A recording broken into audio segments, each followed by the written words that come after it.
Yo, what's up? My name is Blessing and welcome to my YouTube channel. Over on Twitter, I have what I call Blessing's Super Fun Game Release Calendar. Put simply, it's a long list of games that I'm anticipating this year. The only rules to get on the list is that I personally want to try that game, and it has to be a game that is officially slated for 2022. Big sorry to Hollow Knight Silksong. I love making this calendar as sort of a loose schedule, a way not to miss out on the really cool looking games I've seen at E3 or other presentations, and a way to keep track of release dates. The thing about this calendar is that I list every single game that I want to try out. But what about the games I'm most excited for? The best of the best releases that deserve a special nod. My most highly anticipated 2022 releases. Well, that's what this video is for. I want to talk about the 12 highlights that I'm most excited for this year. And because I can't resist giving you guys something to argue about, I'm going to rank them based on my excitement. So let's get started.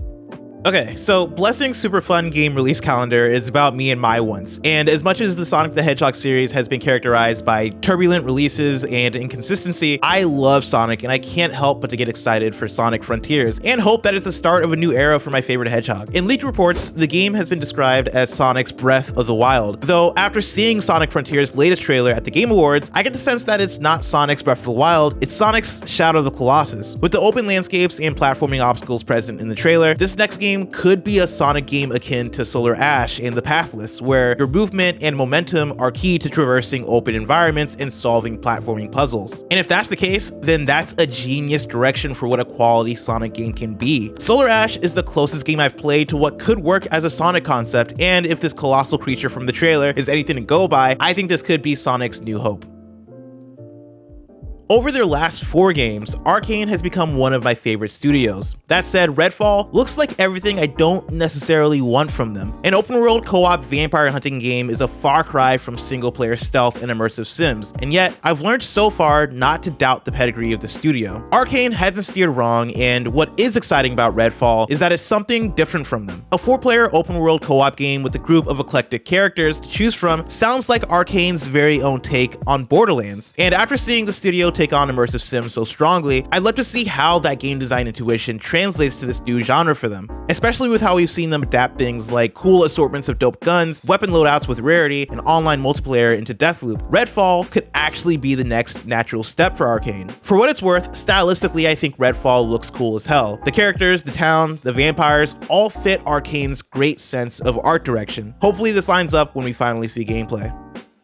I've missed Saints Row. The reveal of the reboot hit a lot of people in different ways, but for me, I think it's exactly what's needed for a franchise with so much built-in history, yet a core that's about fun and shenanigans. I come to Saints Row for the wild activities, open-world destruction, dumb humor, and the big surprises. From what I got to see at my behind closed doors preview back in August, this Saints Row reboot is bringing all of this while modernizing the games with better graphics and an up-to-date premise, with the Saints being akin to a startup business by a bunch of young adults. Santo Ileso, the game's new city, reminds me a lot of GTA's San Andreas, from the southwestern setting to the diversity of the land. A lot is lining up in this one, and without a new GTA or really any other big open world city games like it, I think people will be surprisingly hungry for a new Saints Row. I know I already am.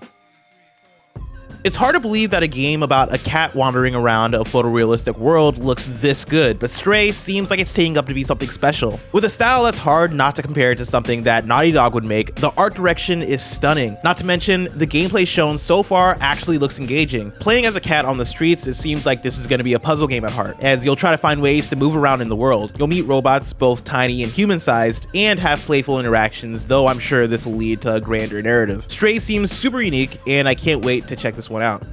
Neon White, the next game by the creator of Donut County, looks absolutely ridiculous. I have no other appropriate word for it. From the vibrant and wacky art style reminiscent of something like Paradise Killer, to the first-person shooting mechanics combined with card combat. It's a zany setup that's pushed even further with how Ben Esposito, the dev, describes the game's focus on speedrunning and completing levels with the quickest time possible. If you play your cards right, you can zoom through levels in a speedy, Boomerang X-like fashion. It's a combination of ideas that not only sounds insanely fun, it sounds one of a kind, and being backed by Annapurna is the quality seal of approval that has me convinced that this one might stand up to the hype. She Dreams Elsewhere is the combination of earthbound and lo-fi hip-hop that speaks to me deeply. It's an RPG adventure with a dreamy art style and seemingly surreal story where you'll take control of a comatose woman named Thalia, who journeys into a mirror reality to try and wake herself up. Talking to people who've gotten to check this game out at PAX West, I've been told it lives up to the hype, and I honestly can't wait to get my hands on it. She Dreams Elsewhere seems like it's gonna give me the motions of something like Undertale, but with a chill, laid-back vibe to it. It's been on my list for years at this point, and it's been set to come out in 2022, so here's hoping it finally hits.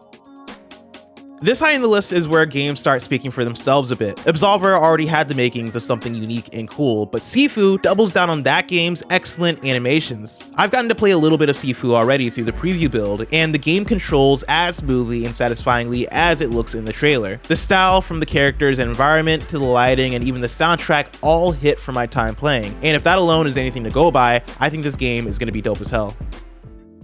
Number 5 feels particularly low for God of War Ragnarok, considering just how much I adored the 2018 game, but I think my anticipation is dampened by nervousness more than anything. I'm nervous that the bar is too high. I'm nervous that this game could be by the numbers. Hell, I'm nervous that this game could easily slip into 2023. However, even if all of what I just mentioned is true, God of War Ragnarok at the end of the day still has the potential to be incredible. There are so many questions remaining to be answered. What will Kratos' confrontation with Thor be like? Will Atreus ascend to being a playable role similar to Raiden in Metal Gear Solid 2? What will Kratos' fate be by the end of the game? But most importantly, in the ways that God of War 2018 surprised and blew me away, what is awaiting in God of War Ragnarok that'll do the same?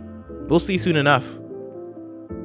Horizon Zero Dawn, funny enough, isn't one of my favorite PlayStation exclusives. It's a game that I like a lot, yet I thought was overshadowed by many other releases that same year, like Nier Automata, Hellblade's Newest Sacrifice, Wolfenstein 2, Mario Odyssey, and the game that shall not be named. But it's from this position that I'm actually peak excited for Forbidden West. From the trailers, the game not only looks noticeably more gorgeous, Forbidden West has an answer for virtually every single one of my major criticisms of Zero Dawn. The melee combat is overhauled, the arsenal of weapons is expanded, gliding and climbing are making for more dynamic traversal, and the world and characters seem like they're going to be deeper if the PlayStation blog breakdowns are anything to go by. Guerrilla struck gold in that jump from Killzone to Horizon Zero Dawn, and after a 5-year wait since the previous game, Horizon 2 might just remind the world what they can do.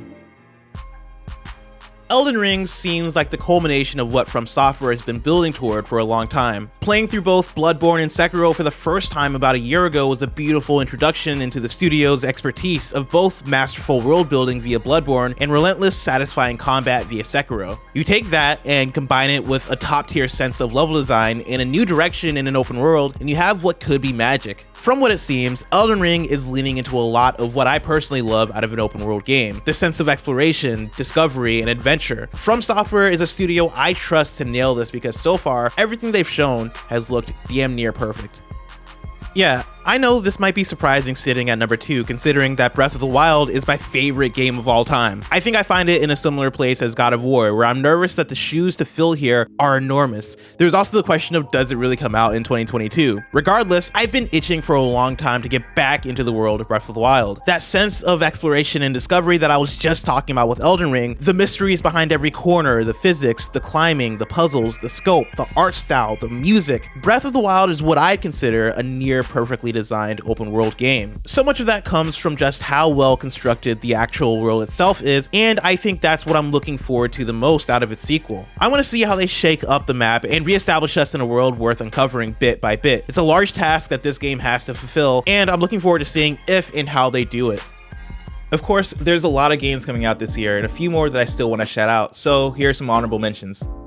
With a smooth art style and top-down perspective, Midnight Fight Express reminds me a lot of SIFU, but it looks like it could be a more classic take on the genre while maintaining the attitude of a Hotline Miami with its violence and blood. Bomb Rush Cyberfunk is the jet set radio successor I've been waiting for, and it captures the energy of the original perfectly. I never got to play Persona 4 Arena ULTIMAX, and this port has me excited. As a fighting game fan and a huge fan of Persona 4 Golden, I plan to put a lot of hours into this one.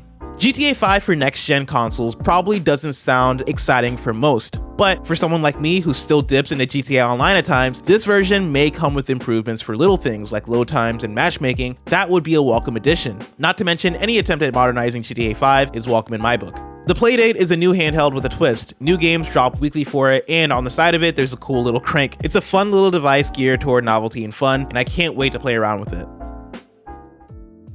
I legit am amped for Starfield. It's another title that I could easily see slipping into next year, but with the 11/11 date stamped, that's at the very least a good sign. Bethesda Game Studios holds a special place in my heart, particularly for their Fallout releases, and the promise of something new and bold from the studio is enough to make me ecstatic for what that could be. And so far, Starfield is speaking to me. Space exploration combined with the NASA aesthetic has me curious on what the game will be like on a character and lore level, but my interest has been piqued. I love the design and aesthetic they've shown so far. This NASA-fied gun alone looks cool as hell to me. We've heard Bethesda talk about the factions and groups in the universe and the choices the player will have to make regarding them, so it sounds like Starfield will have the makeup of what you expect from a big Bethesda game. Yet what separates Starfield from other games in my top 5 like Breath of the Wild, God of War, and Horizon is how new and different it is. Obviously I have nothing against sequels, and I'm excited about those titles, but especially for an open world game, what I look forward to the most is getting lost in a new world, and Starfield seems like it's as new as it could get. With it being Bethesda's first big new title since Fallout 4, we ignore Fallout 76 here, the studio has had the time to get this right. Could it be another Cyberpunk 2077?